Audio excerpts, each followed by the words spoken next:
अकेले और लिखो वीडियो गाली देने की बात कर रहे हैं। आप गाली खाली रहिए। ये रोक दो ना सर, सिरौली में सिवा खेल रहे हैं, सीधे गाली देते हैं सीधे।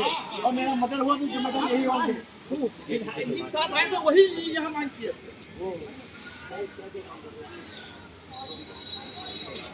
इधर।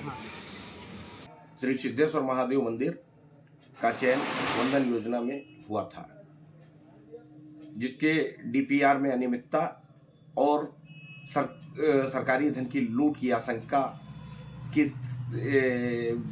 शिकायत मैंने जिलाधिकारी महोदय सीतापुर से की थी, जिसके भौतिक सत्यापन के लिए श्रीमान जिलाधिकारी जी श्री सिद्धेश्वर महादेव मंदिर सिदौली पधारे थे,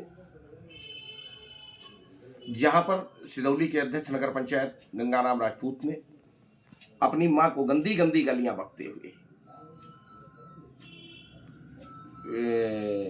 जिलाधिकारी महोदय से अपनी हत्या की आशंका मेरे द्वारा किए जाने की आशंका व्यक्त की थी। साथियों, ये पहली बार है 12 साल में जब मैंने किसी काम की शिकायत लिखित में जिलाधिकारी महोदय सीतापुर से की है।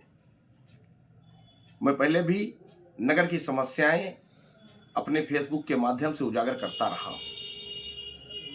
परंतु जब मैंने देखा कि ये श्री मंदिर इनका भ्रष्टाचार इतना बढ़ गया कि इनकी कुदृष्टि मंदिर के विकास के लिए आए हुए धन पर भी पड़ रही है, तो मुझे इनकी लिखापढ़ी में शिकायत करने के लिए बाध्य होना पड़ा। तो हत्या कराने का मोटिव किसके पास है? इससे पहले हत्या वो करा सकते हैं या मैं करा सकता हूं? इससे पहले भी मैंने सोशल मीडिया पर तहसील रोड पे लगी तिरंगा लाइटों के बारे में 1.5 साल पहले आप मेरे वीडियोज में अगर देखेंगे तो शिकायत की थी, आपको अवगत कराया था कि नगर पंचायत ने जो तिरंगा लाइटें तहसील रोड पर 1.5 साल पहले लगाई वो 1 महीने में बंद हो गई थी। अभी 10 दिन पहले 26 जनवरी 2 दिन पहले तहसील रोड पर तिरंगा लाइटें लगाई गई और उसमें से कुछ 10 दिन के अंदर खराब हो गई। अगर मैंने उस भ्रष्टाचार को सोशल मीडिया के माध्यम से आपके सामने उजागर किया है तो गलत मैं हूं या वो है? सवाल ये है, हत्या कराने का मोटिव मेरे पास है या उनके पास है? साथियों, अब जब वो हमारा मुंह बंद करने के लिए लगातार प्रयासरत हैं, साम दाम दंड भेद सारी नीतियों का प्रयोग कर रहे हैं, वहीं मैं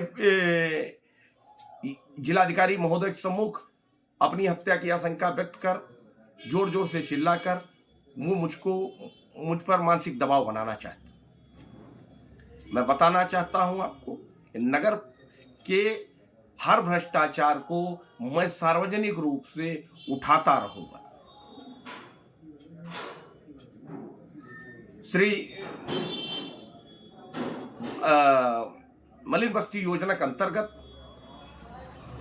बहादुरपुर वार्ड जो दलित बाहुल्य वार्ड है उसमें 1 करोड़ से ज्यादा रुपया स्वीकृत कराया गया और उस रुपए से वो 1 करोड़ रुपया बहादुरपुर गांव में लगाकर लुत्फपुर में लगाया गया, जहां पर SC ST का कोई एक भी मकान नहीं है। वहां पर एक जाति विशेष के लोगों का ही निवास है और वहां के आसपास की सारी जमीनें गंगाराम राजपूत और उनके सहयोगियों ने खरीद ली हैं। वहां का विकास अपनी जमीनों की कीमत बढ़ाने के लिए किया गया है। तो इस तरह के इनके कुकृत्यों को जब मैं सार्वजनिक करता हूं तो इनको पीड़ा होना स्वाभाविक है मुझे, और मेरे तो मन में भी नहीं था हत्या जैसा शब्द, लेकिन कहीं न कहीं इनकी भाषा से ऐसा प्रतीत होता है कि इनके मन में मुझे चुप कराने के लिए अंतिम उपाय मेरी हत्या करा देना है। इसलिए ये मेरी हत्या अवश्य करा सकते हैं क्योंकि मोटिव इनके पास है। मैं तो इनके भ्रष्टाचार की कलई खोल रहा हूं। इन्होंने एक मुकदमा नगर पंचायत उप जिलाधिकारी महोदय के न्यायालय से अभी हारे हैं, जिसमें इन्होंने मृत खग्गा की जगह दूसरा व्यक्ति खड़ा कर एक डमी बाबू के नाम जमीनें बेनामा कराई और बाबू से वो जमीनें अपने नाम और अपने सहयोगियों के नाम खरीदी, ट्रांसफर कराई। मैं उसके भी कागज एकत्र कर रहा हूं। मैं अन्य चीजों पर भी इनके भ्रष्टाचार के खिलाफ सबूत जुटाने का प्रयास कर रहा हूं, जिस कारण ये मुझे मेरा मुंह बंद कराना चाहते हैं और इसीलिए ये मुझे चुप कराने के लिए किसी भी स्तर पर जा सकते हैं, मेरी हत्या भी करा सकते हैं या मुझ पर फर्जी मुकदमे लिखा सकते हैं। इन्होंने अकूत संपत्ति पिछले 12 सालों में नगर पंचायत और जमीनों का हेरफेर करके कमाई है,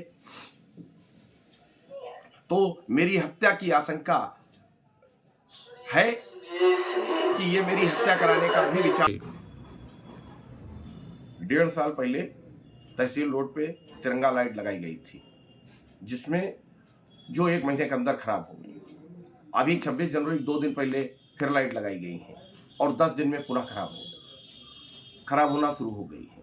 अगर मैं इस भ्रष्टाचार पर सवाल उठाता हूं तो हत्या कराने मोटिव, वजह, कारण गंगाराम राजपूत के पास है, वो मेरा मुंह बंद करना चाहते हैं। उन्होंने डीएम साहब के सामने कहा भी कि मैं अकेला आदमी हूं जो उनके भ्रष्टाचार, उनके काले कारनामे उजागर कर रहा हूं और लगातार प्रयास कर रहा हूं। इसकी उनको जानकारी है कि मैं लगातार प्रयास कर रहा हूं उनके विरुद्ध सबूत जुटाने की, और इसलिए वो मेरा मुंह बंद कर देना चाहते हैं। इसलिए मैं निवेदन करूंगा कि आप सब मेरा सहयोग करें, आप सब मेरी ताकत बने सच की इस लड़ाई में। बहुत बहुत धन्यवाद। नमस्कार।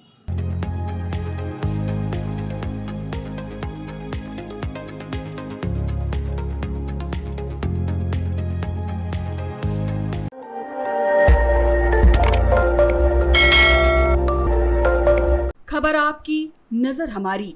देखते रहिए आई इंडिया।